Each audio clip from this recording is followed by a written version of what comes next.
हरि गोविन्द गोकुलनन्दन गोविन्द। शतमानं भवति शतायुः पुरुषः शतेन्द्रिय आयुष्येवेन्द्रिये प्रतिष्ठति। शतमानं भवति शतायुः पुरुषः शतेन्द्रिय आयुष्येवेन्द्रिये प्रतिष्ठति।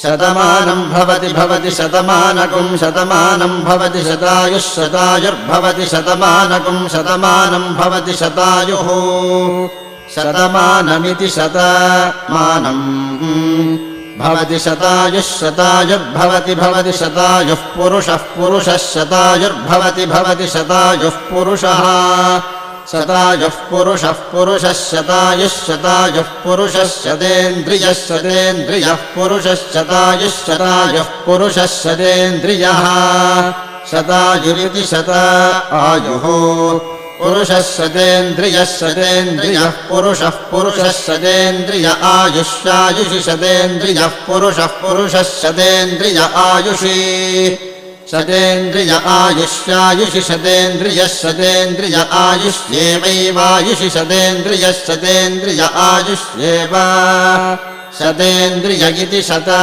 इन्द्रियः आयुष्येवैवायुष्यायुष्येवेन्द्रिय इन्द्रिय एवायुष्यायुष्